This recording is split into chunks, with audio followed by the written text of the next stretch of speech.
All right, thanks everybody for tuning in with us. Today we have Tarun Mehta from Ather Energy. Ather today has become a well-loved and recognized brand for the electric scooters in the country. Tarun, thanks for being with us here. A pleasure, yeah. Why don't we start at the beginning? You and Swapnil began building Ather back in 2013-14, if I remember correctly. Long 2013, correct. before the spotlight started shining on the space. There was no dearth of problems to solve for in India back then. And so, what drove, no pun intended, choosing this space to build for back then?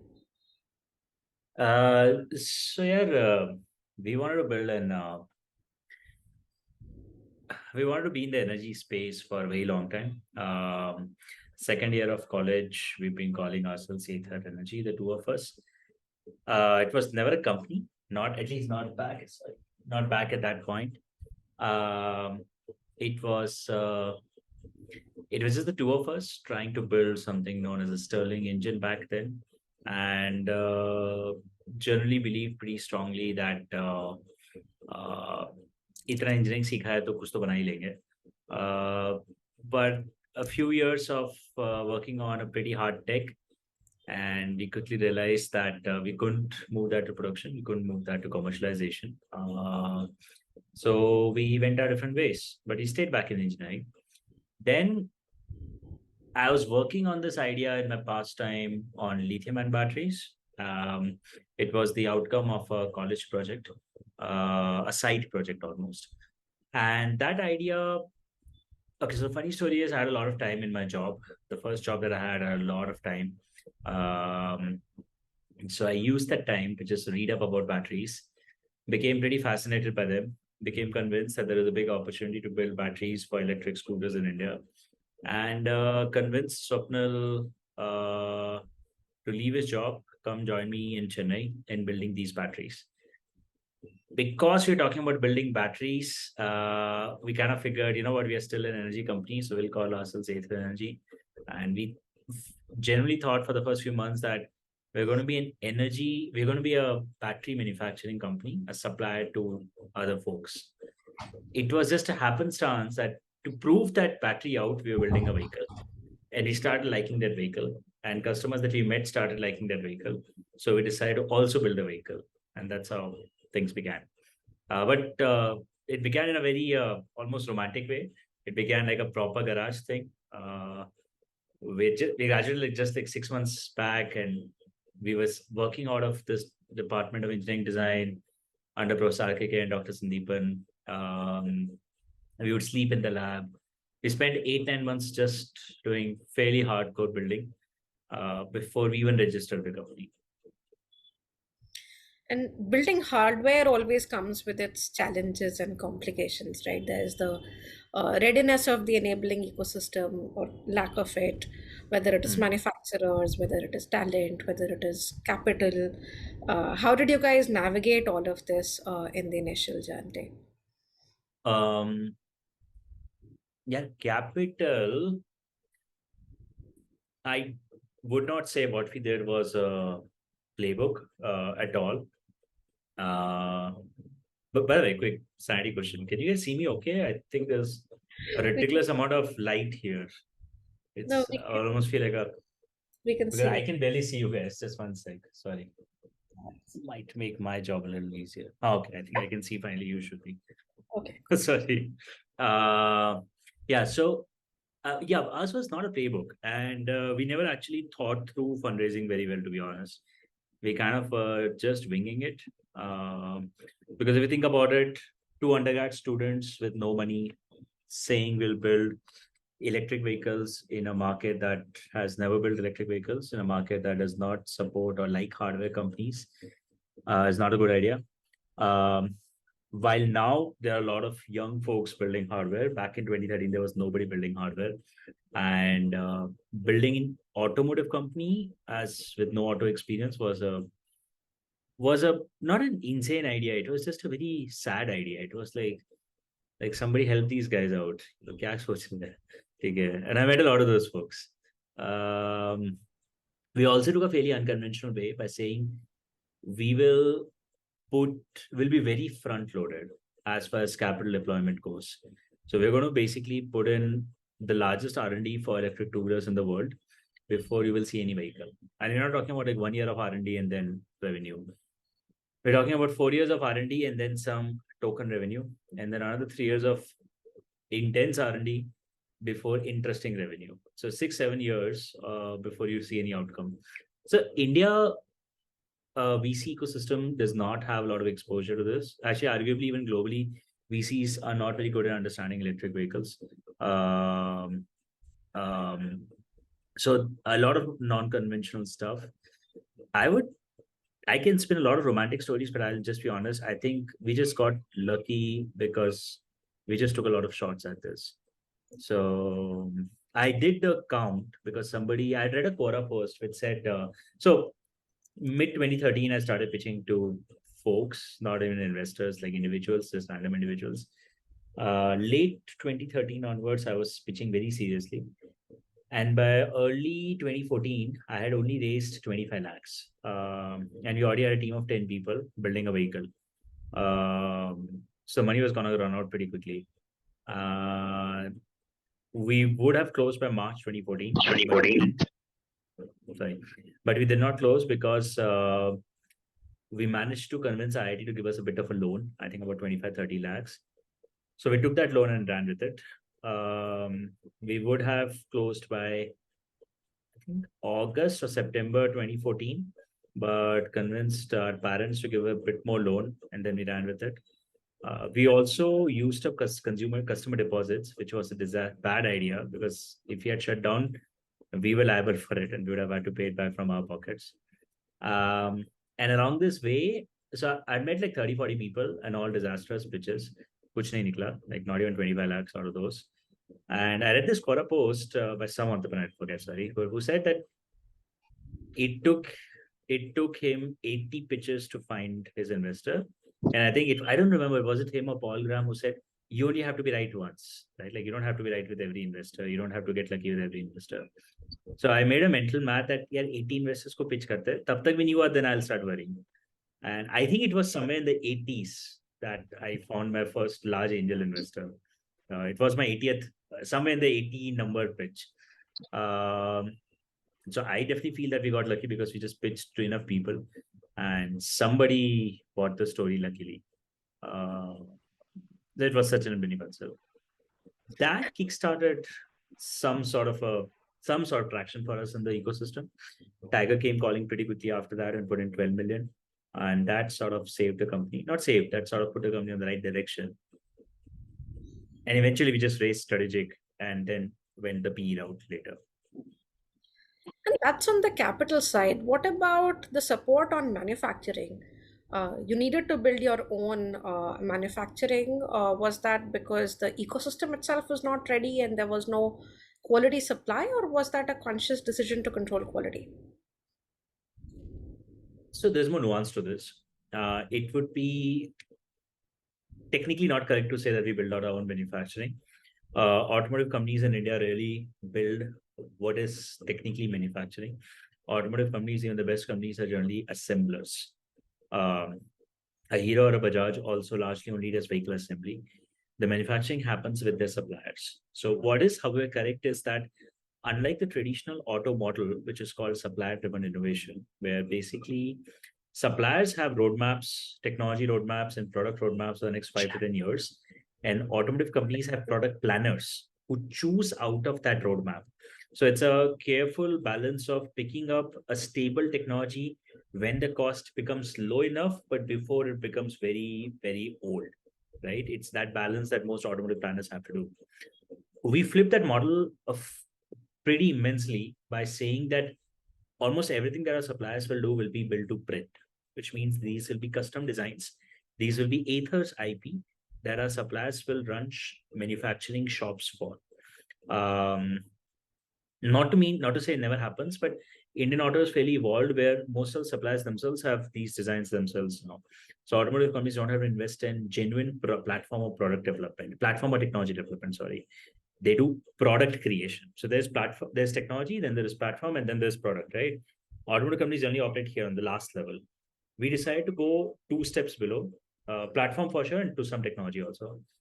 The reason we did that, so we, for example, we built our own battery pack, we built our own battery management system, our own chargers, slow chargers, fast chargers. We designed our entire frame. And back in 2014, 2015, I remember almost the entire industry knew that India में frames नहीं बनाता है. We don't know how to design a bike का frame in India, not very well. Everybody goes to one company in Australia, छोटी हो बड़ी हो, सब वो Australian company के पास जाते हैं, and we all get our frames designed by that one company there. And that company charges you millions of dollars. And that company only knows how to design frames for really large scale production, not like chundu mundu production.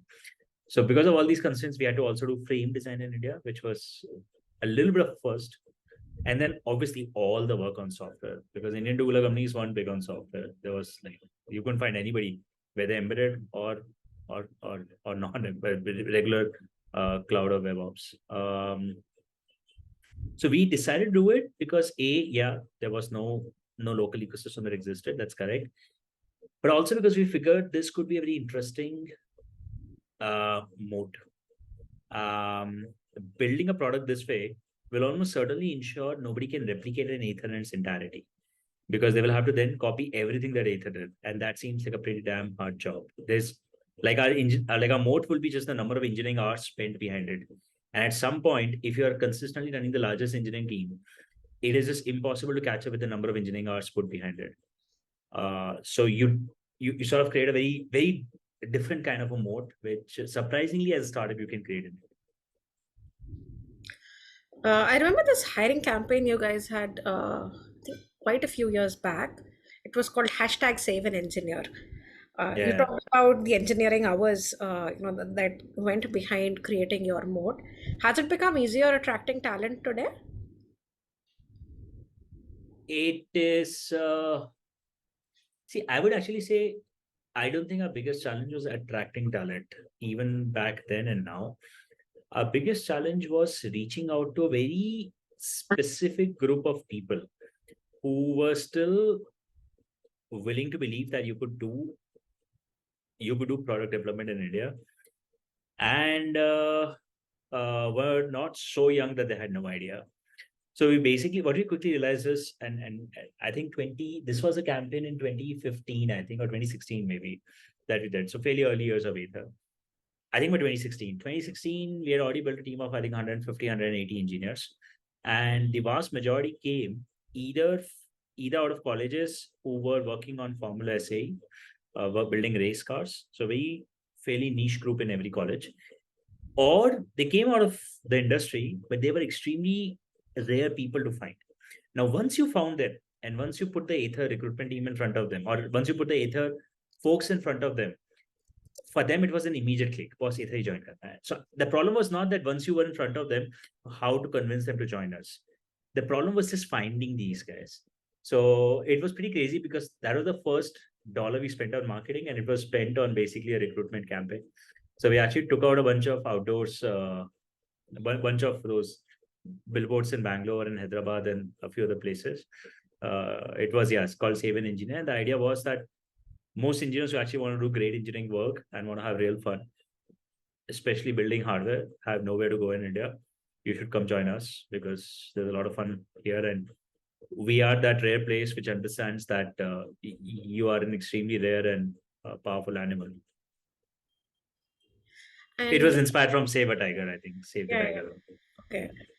And so today you're seeing more quality talent flow. And is that just because of EV or the brand that the company has built or the money that's been raised? Or is there, quality hardware talent supply that's actually getting built out in India today? I think in things like power electronics, embedded firmware, India, frankly, has had good talent for a while.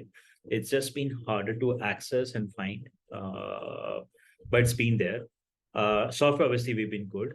On a lot of other stuff like mechanical engineering, like battery testing, talent is genuinely there. And there actually, a lot of the talent is frankly homegrown for us. In fact, Ather, I think Swapnil, my co-founder, joked with somebody in the media recently, that you'll find a little bit of Ather in every company, in every EV company. And because most EV companies ka founding team members mein you will see an Ather, ex-Ather employee, especially in these departments, which is rightfully so because most of this work wasn't happening in India before that. So a lot of this talent is homegrown. Other stuff, the brand helps now. Being seen as a pioneer and a reasonably good reputation in engineering circles does help. But it's built up over a period of time. Yeah. It wasn't the brand that pulled people, it was the people who pulled people in the early few years. Got it. So, when we talk about brand, it automatically comes with, associated degree of trust, whether it is talent, whether it is other stakeholders, whether it is consumers. When I look at the consumer trust piece here, the two-wheeler market has been dominated by incumbents for a very long time. And they have enjoyed a large degree of consumer trust, whether it is, and their marketing campaigns have also been around that. There are years and rather decades of that trust that have cemented on top of each other. How did you look at creating that trust, one in the category itself, and two within the category in the brand? I think it's still a work in progress for us. I think, and we are seeing very different stories evolve in different places.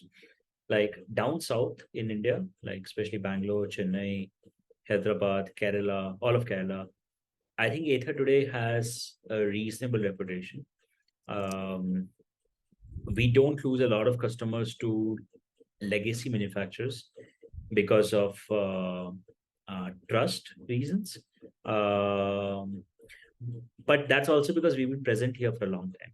Our footprint, our retail presence down south has been pretty strong for the last several years now, 3, 4, 5 years.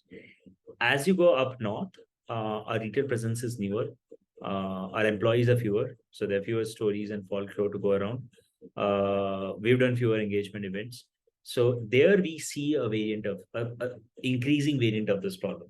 That hey, listen, like in fact, one of the big feedbacks we get in every brand track every quarter that we do is many people think that Ather is not an Indian brand. Many people think it's a European brand, and they're a bit worried. यार कब चली आएगी वापस किसको पता brand.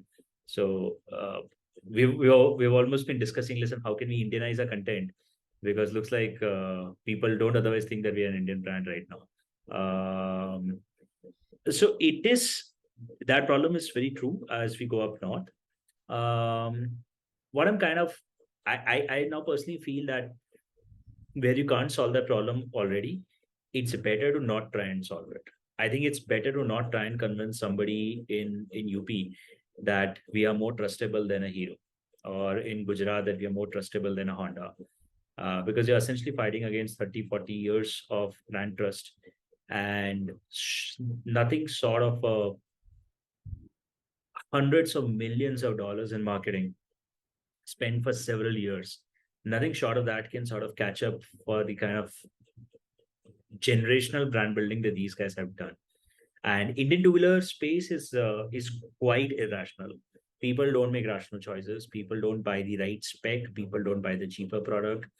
People just buy the brand that they trust. So we're kind of sort of almost realizing that trying to win that battle is us playing against ourselves, is playing to their strengths.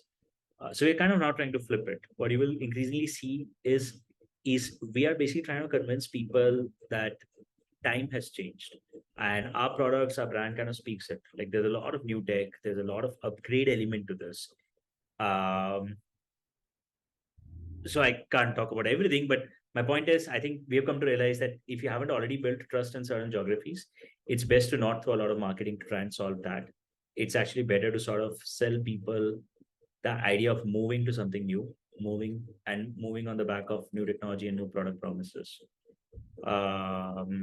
Just to finish this topic, down south, where we've been able to build trust over 5 years or so, the word spread. I remember we did a lot of events, especially Bangalore and Chennai. Mein. Over a course of 2 years, we did 25 events and met about a few thousand people. And every event was like 5 hours long. So we spent a lot of time creating these brand ambassadors, in a few select towns. And while they were waiting for an Ather and there was no other EV option in the market, they created a lot of aura around the brand. there was a lot of online chatter. There was a lot of looking forward to. And then we opened up these really limited number of experience centers, right? So the word kind of started spreading around, even beyond the tier one cities, even beyond Bangalore.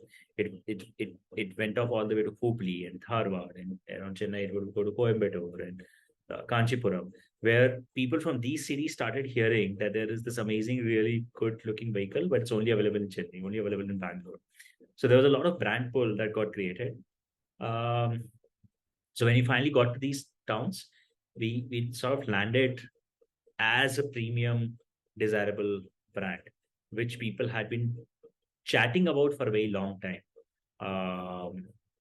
But yeah, we can't recreate this in every place. Now we've already opened up showrooms in many other towns up north. So now I can't create a sense of exclusivity. So we've got to play something different. Got it. When it comes to consumer adoption, there's another factor that plays a very strong role, and that's just pricing. And right now, while total cost of ownership works out, upfront payment continues to be a hindrance for a large part of the target segment. Yeah. And bringing down this upfront cost, particularly to support cash flow amenability for potential buyers, makes financing a very critical component.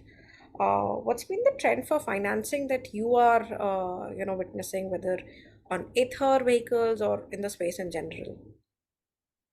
I think pretty healthy. We're seeing now more than half of our vehicles getting financed, which is pretty close to what the industry two-wheeler trend is.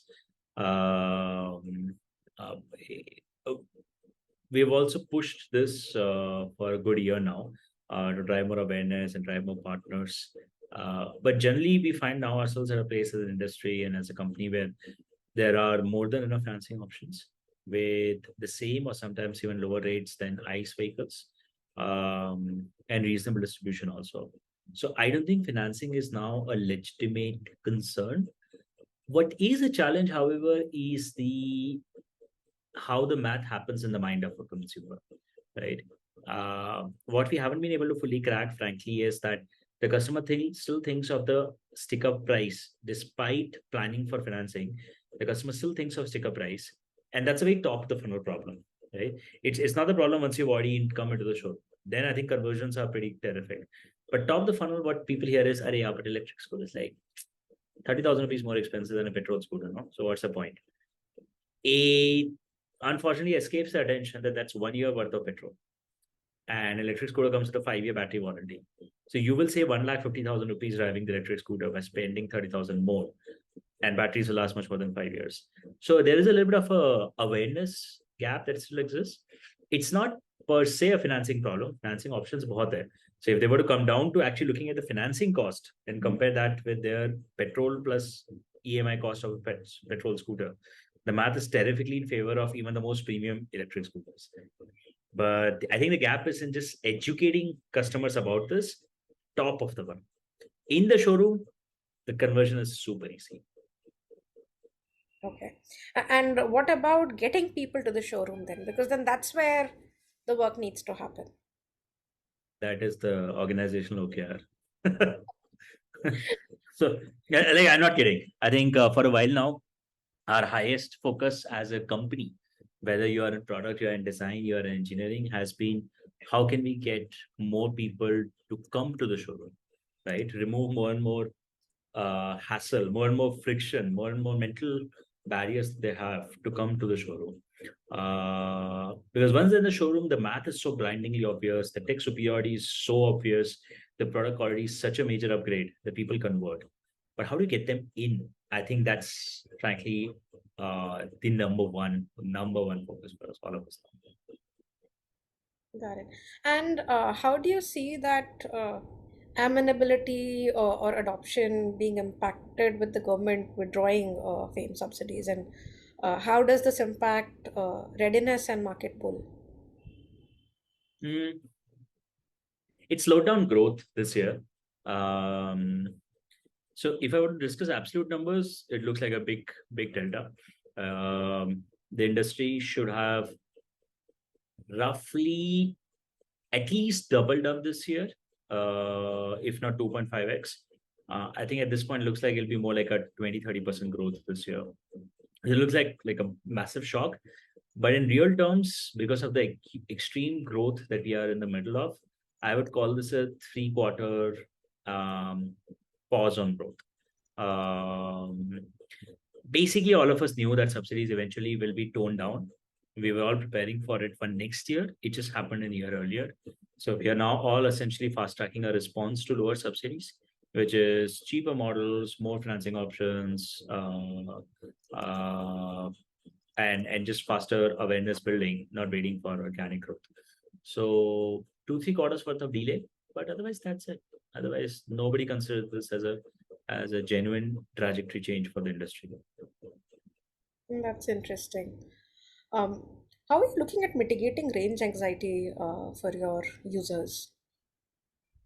It's not a real problem, honestly. I think electric scooters have a ulta problem of cars. All of us have packed in so much range that we have to tone down the battery pack sizes now. The last regime of subsidies created a distorted market where building a bigger and bigger battery pack was rewarded by the government. So all of us has built a bigger battery pack and gave them free of cost to the consumer. But on the highest spectrum, the battery packs that we were building would give somewhere in the range of 150 to 180 kilometers of certified range. Average usage has not crossed 30 kilometers per day for a while now. I think, I forget whether it's 95 or 99% of our customers over 5 years have not done a single day where they've driven more than 50 kilometers. Like, it's not like once in a while they've never gone. So essentially, you're just giving free battery pack sizes to everybody in a scooter, which is a city vehicle. Like, nobody plans to go on a scooter fun ride from Bombay to Goa, right? Like, that's just not how scooters are thought of. Maybe a bike, maybe a good car, most cars, but not a scooter. Nobody plans to go Bangalore, Chennai, or Chennai, Hyderabad, or Bombay, Goa, or Delhi, Jaipur on a scooter. So we actually have the reverse problem. The only place where range anxiety exists is yet again top of the funnel. Before you actually walk into the showroom and you look at the vehicle and you start understanding it, most people before that step are like, "Arey yaar, 300 kilometer ka range banao. You need a lot of range for the scooter." Which is, I'm like, my 300 kilometer will be like a 4 lakh rupee electric scooter. Kaun kharidne wala hai? But it's a wish. Sure, anybody can throw a wish around. So top of the funnel ke liye, what we do is we invest in charging infrastructure. Ather runs the largest fast charging network in the country. We've got 1,500 public fast chargers. And with that, what we're able to answer at the top of the funnel is that, oh, you're from Prabhadevi? Yeah, we have a fast charger there. Or you're from Dwarka in Delhi? Yeah, we have a fast charger there. Which kind of gives comfort to people. Acha, mere locality mein there is a fast charger. So let me at least walk into the showroom to talk more. So we do that a lot. Got it. And are you looking at sticking to lithium-ion batteries, or are you also evaluating alternative chemistries here? Everybody's evaluating alternate chemistries. But the reality is a non-lithium solution is not in the next 5 years. The way battery chemistries work is once you see something incredibly amazing at a lab scale, it's 7, maybe even now 10 years before it hits mainstream auto deployment, which is where two-wheelers sit.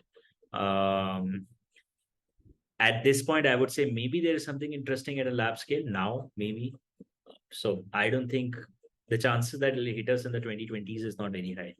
So at least on the 5 years, we are all on lithium. Now it could be NMC, it could be NCA, it could be LFP. So everybody keeps experimenting with all of that. But a non-lithium solution is not in the immediate horizon. Got it. And when you started, you went full stack, each component designed custom for you, produced in-house. Majority of OEMs now are looking at outsourcing components, battery, powertrain, VCO. And this, at least the rationale is that it will give faster product development cycles. Will this result in a better vehicle, or will there be like market consolidation? Smaller OEMs are likely to get absorbed. What's your view? Sorry, you might have to explain your question again. I thought you were talking about vertical integration of component design versus not. Design, not manufacturing.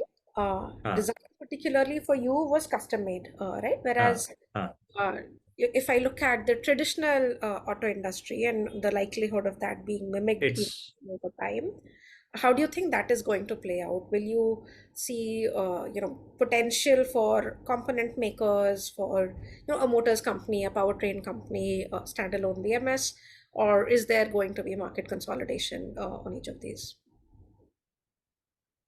I think we have entered an era where technology is going to keep changing pretty rapidly now. So I think the old model of suppliers taking a component and mass producing a standard architecture which will work for multiple OEMs across multiple products, I think is getting harder and harder because technology cycles are much smaller now. Like in the past, you could introduce like one carburetor design, which will now you can use out for the next 20 years. You can launch like this one infotainment unit, which we have all seen with the CD-ROM, which you will keep spamming out for 30 years and everybody's happy with it. I think now what's kind of happened is you may start working on one Qualcomm processor based dashboard HMI design, but Qualcomm is changing its processor every year or even faster, right? Touchscreen technology is changing every 6 months, every 12 months. Underlying connectivity stack is upgrading practically every year, complete 4G, 5G, 6G, 7G. The kind of application suites that are getting built on top of it are changing every time. If you look at batteries, even if you wanted to say, I want to be a battery pack supplier, well, guess what? You will start your work on, let's say, NMC or 2.8 kilowatt hour for a scooter, urban form factor. 3 years later, by the time you'll be ready, the OEM would have already moved on to like maybe LFP, cylindrical cells, not pouch. So tech is changing much faster than the previous generations, which is the business model of supplier, which are design led. I think is under a bit more squeeze than in the past.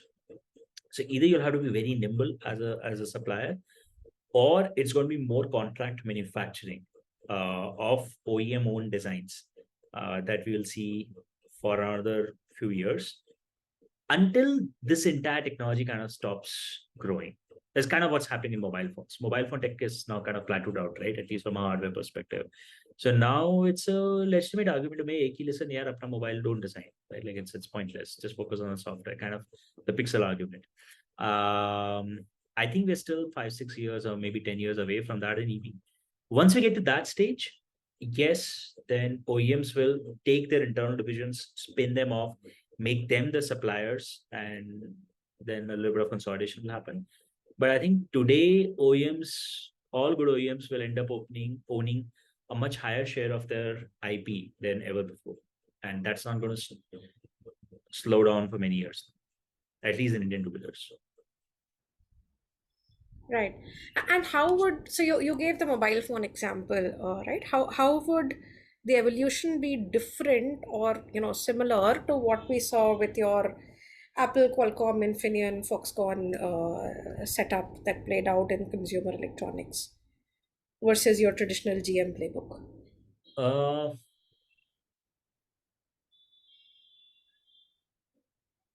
yeah, about it. So why did Apple go with Foxconn and not on its own manufacturing shop? um, I think, okay, I think while it'll be difficult to sort of go with just one model, I think this new playbook will open up more options around contract manufacturing, contract assembly also of vehicles than before. See, in the previous generation, the biggest value of a two-wheeler maker came from running its assembly. If you did not run your own assembly, how are you a two-wheeler manufacturer? But now as the value shifts more upstream, it shifts towards design, it shifts towards product, and not just manufacturing scale, then manufacturing becomes a commodity. See, previously, so there was a time when distribution was, if you think of this chain, there was once upon a time when distribution was the value, right? Like you running your distribution, your store is where the value is coming from. Then it went more upstream. It came to manufacturing. So distribution got commoditized, and distribution basically became dealers. And dealers got commoditized massively with the margin squeezing massively. For many decades now, manufacturing in auto has been the value.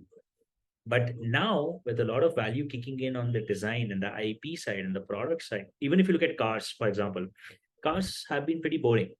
In the last 5, 6, 7 years, cars have seen like an explosion of tech. Like there was this automotive reviewer who said, "Yeah, aisa kaise hai? The minute you like electric vehicles, may the minute you talk about electric vehicle, like car designs become fancy. All like amazing tech is there. Like you got like AR, VR, ADAS, VDAS, सब कुछ है आपके पास, ठीक है? And the minute you talk about petrol का, it's like हाँ यार दो चक्के लगा दो चलो दरवाजे है भाई कार का बॉडी बना दो निकालो इसको. Like how is tech only in EVs? And that's because it's new. So as this value moves upstream, manufacturing will get increasingly more and more commoditized. Because yeah, that's just how the world works, I think. So I do think that will happen. It may not happen immediately because frankly, with a lot of changes happening, there is some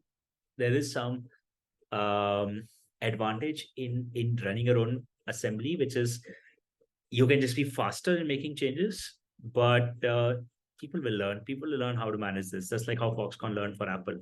And when that happens, it will free up more and more OEMs from running manufacturing operations to just focusing on brand and design and product. But it's not, I don't think we are close to where Apple is with Foxconn or where the mobile phone industry in general is.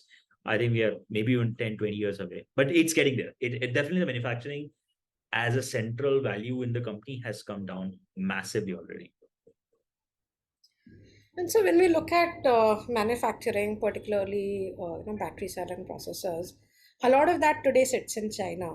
And with increasing geopolitical tensions, uh, how does one look at managing supply risk and de-risking price volatility, managing inventory? And we've seen this play out with long lead times in COVID. So how does one look at solving for this in the current scenario? We were obviously born into this world, so we have never seen a stable semiconductor supply chain in our lives. So our base assumption is that semiconductors are just random.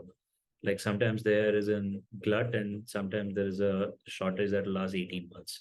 So the way we think about hoarding, the way we think about diversification, like we just don't work with one semicon vendor. Like there is almost no critical design that is a single vendor dependence, like absolutely not. What we've come to realize how is traditional auto never thought that way. Traditional auto like built these single partner relationships, strong vendor guarantees and commitments. And I think that has surprised traditional auto quite a lot, where like suddenly a semicon company can say, you know what, your auto is low priority for us. So we're decommitting on all supplies for the next 6 months, moving on to mobile phones. And then you're sort of, you are screwed. Like you have a single independence and you can't change in fast enough. So while we've also struggled with it, but we struggle with it at low volume, like 2-3,000 units a month. So by the time we got to 10-15,000, we've kind of gotten out of it. China dependence is a different problem. I don't think there is any true decoupling that you can do in this time frame, frankly. You have a dependence, you have a dependence. You can't run away from it. I think policymakers also get it. It's not like they can just wake up in tomorrow and ban China imports. Like how will the industry, any industry run? But honestly, there is a big push and it's very real. It's not just PR. There is a genuine push to, over a period of time, reduce China dependence. And that's just not in manufacturing, it's also in technology. There is a big push that's recognized even in companies. Like even we look at now technology from a perspective of where does the IP for most of this product sit? So let's say if you're buying a specific kind of a cell, if you're buying a specific kind of a chip, the question that does genuinely happen in the room now is, if most of that IP actually sits inside China, then it may not be a problem now, but the chances that it will at some point be used as a strategic weapon by one side or the other is pretty high. So you want to start decoupling. You want to actually, even if it is economically better, you want to start betting lesser on technologies that don't have enough of an IP that sits outside of China. It's a very real conversation today. And actually even going beyond China. I think now there are a lot of different geographies that you're now worried about. I think we're lucky. We're in India, which is increasingly becoming a large economy. We're not like in one of those really tiny countries, so we can still hope to have enough of a local ecosystem at least in the future. But yeah, that does happen. And I think there's also favorable policy. If you can get the feedback out to policymakers, there is enough interest in creating demand or supply, often supply side incentives to move a specific production to India, to move specific set of vendors to India. Technology is still harder. I don't think as a policy, we have figured out how to move technology development to India in a big way. But we're getting there. We're definitely getting there. Right. And speaking of managing across the life cycle, EPR, extended producer responsibility, now covers batteries as well. And so, how is Ather thinking about end of life management for its vehicles? So the best defense for end of life of batteries is the high cost of batteries. A typical Ather battery would have, I keep mixing this math up, but I'm reasonably certain it's somewhere in the range of, say, 16,000 rupees of raw material inside a typical Ather battery pack. And I'm not saying the cost of what Ather buys at. It's obviously higher. This is the, like, if you were to strip down everything by recycling into just raw material in it, it's that high, or even higher actually. Who's going to throw that battery pack away? Like in India, lead acid batteries, which cost like 4,000 rupees for that thing that you put inside a car, about 70% of that is lead, which is obviously recyclable. Guess what is the recycling level of that 70% lead, which is by the way not very expensive. Like you'll get that and probably get like 600-800 rupees. So for that, the recycling level in India is, I think, in excess of 99%. Like lead does not just disappear. Like nobody throws those battery packs. Even if you throw, somebody's scavenging it very successfully and bringing it back for recycling. And not because of the goodness of the heart or the worry for the Indian environment, but because there is 800 rupees in it. Now imagine the same thing for an Ather battery pack or any e-scooter battery pack. It's 15,000 rupees. Like I would actually worry about people stealing battery packs from scooters, less about people just discarding battery packs and it's making its way to landmines. Just not happening. The recycling on this is going to be quite crazy, quite enormous, quite powerful. We're already seeing that. It's obviously technically doable. How to convert that to black mass and how to strip everything out from it.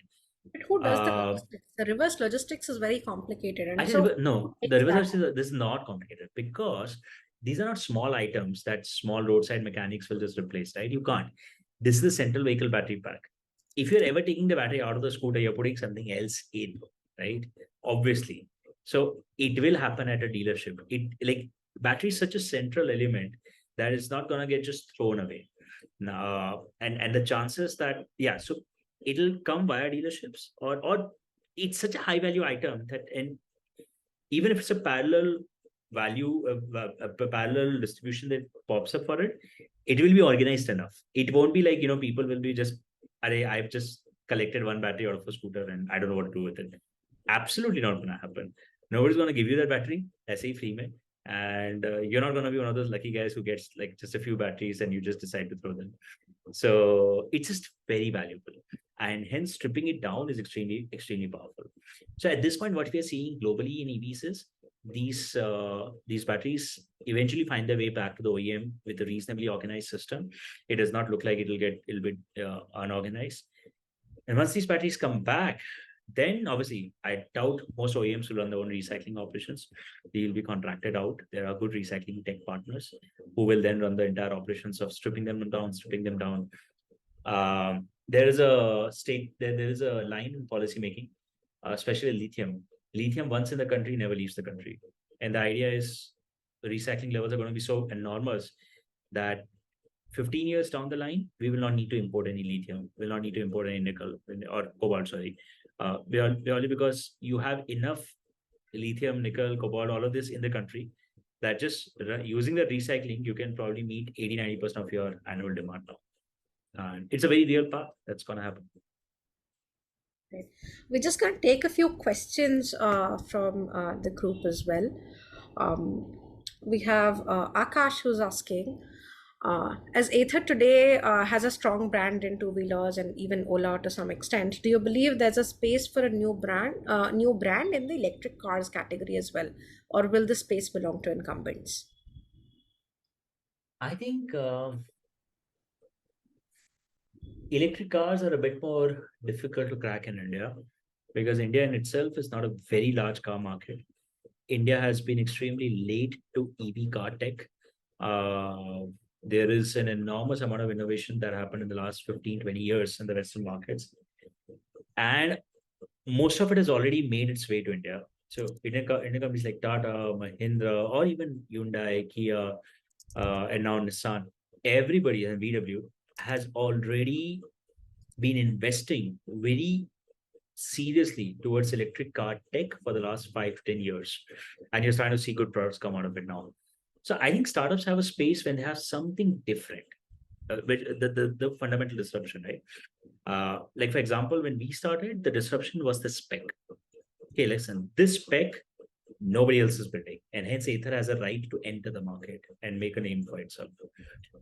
By the time Ola launched, their disruption was for a brief period price and distribution. At that price, nobody else could build for a brief while, or rather, was willing to sell for a brief while. Build is a different topic. But already in electric two wheelers, the disruptions kind of, it's no longer spec, it's no longer price. So either you bring in a radically different tech or rethink distribution massively. How will you sort of break in? And cars have a much higher degree of this problem. So am I very confident that new players will break into electric cars? No. I think the minimum ticket size, because it has sort of become BAU now. It's business as usual. So to enter a business as usual industry without a meaningful distribution, you then need to throw a ridiculous amount of capital at it, like airlines. In two wheelers, that number is, I would say, about $150 million. In cars, that number is in excess of $1 billion. So you want to come in for that and get low returns, only then people will come in. So I think electric cars are a lot more challenging than scooters. We have another question. What are the near-term plays around EV which new entrepreneurs can target to disrupt? Is there potentially something around supply chain alternatives to China? Oh yeah, absolutely. That is a big space.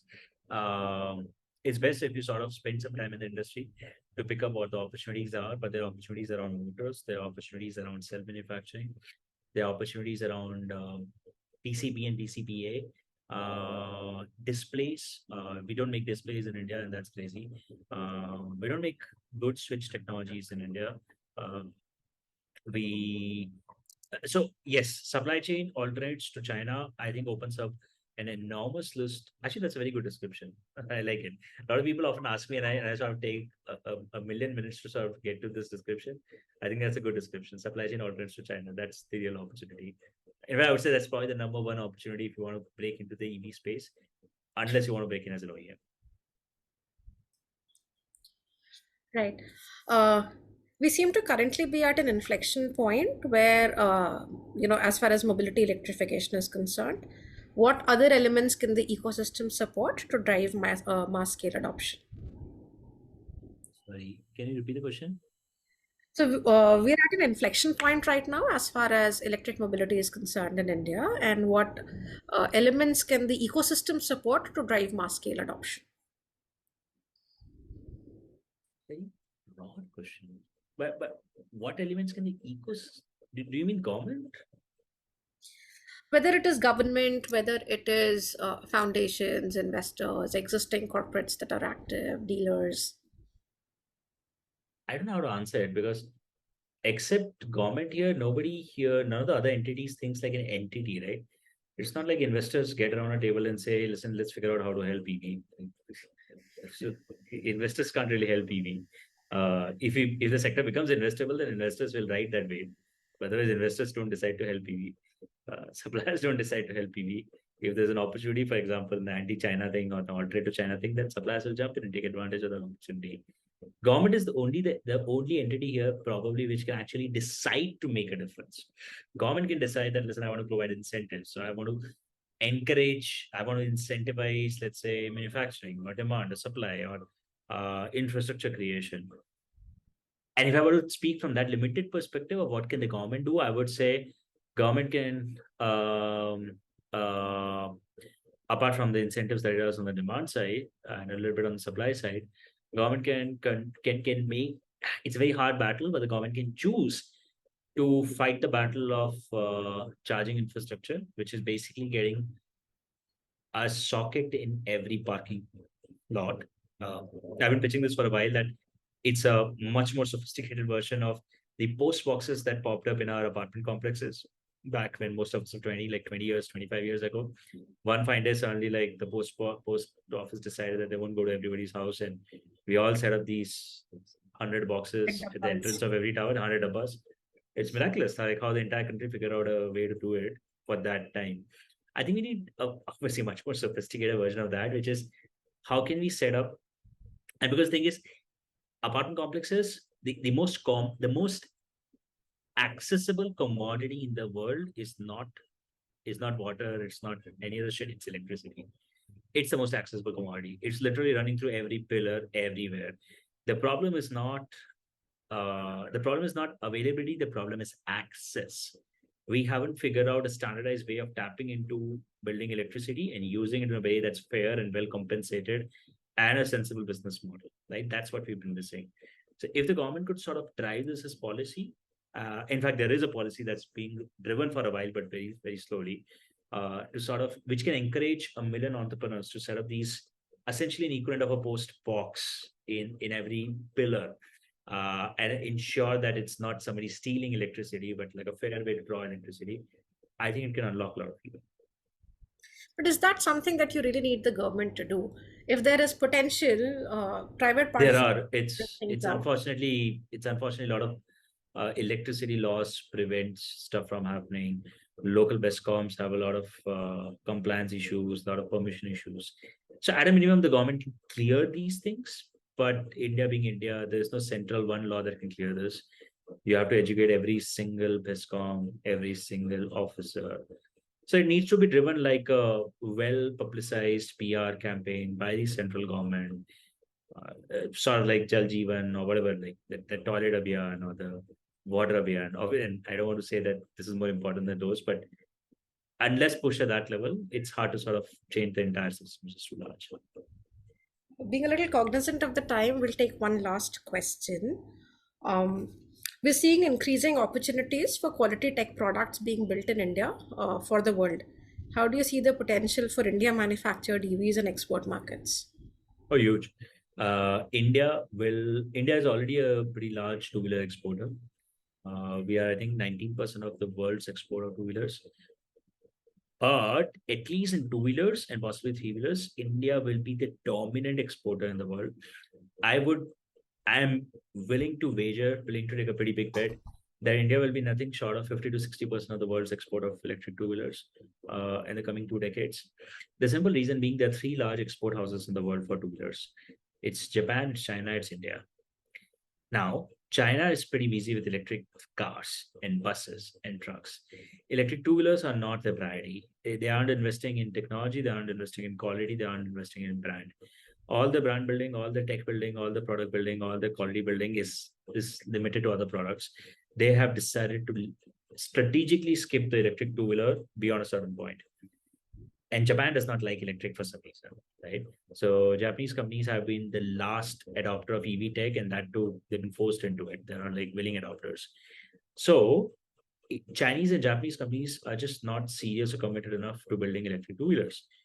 India, however, finds itself at a place where we are today the most sophisticated and the most advanced technology market in the world for electric two-wheelers. Sorry, can you guys hear me? Yeah. Yeah, okay, good. Okay. We are the most technologically advanced and sophisticated market. We have one of the highest densities of engineering talent in the world for like e-two-wheeler technologies.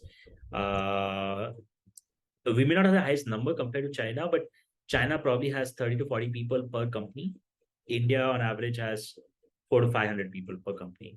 So we're just outnumbering the Chinese in this, and hence the product quality is much higher. And hence, I believe that when e-two-wheelers start getting exported in meaningful numbers, Indian two-wheeler products will be the only ones that have a chance. China, Japan don't have a real opportunity. I think we can take one more question and then we can wrap. Can you shed some light on which components might OEMs keep in-house outside of battery packs? Yeah, that'll depend on every OEM specific strategy. Battery packs are generally a common denominator here, right? Let me take. I think there will be a pretty healthy number of OEMs who will keep motor controller technology in house. There will be a pretty healthy number of OEMs who will keep BMS, battery management system, in house. And a reasonable number of OEMs will keep HMI and connectivity, actually not connectivity, a reasonable number of OEMs will keep HMI technology, a product tech in-house. Yeah, that's in the decreasing order of what's very likely to be kept in-house. Cool. With that, we'll call it a wrap. And I think we've shot a little bit on time, but that's okay. Thanks again, Tarun, for making it here and for sharing all your views and insights. And hopefully we should see more people jumping in and trying to solve for, China resilience in supply chains and other aspects of the ecosystem here. Okay, thanks for having me over, folks. Have a good evening, guys. Bye.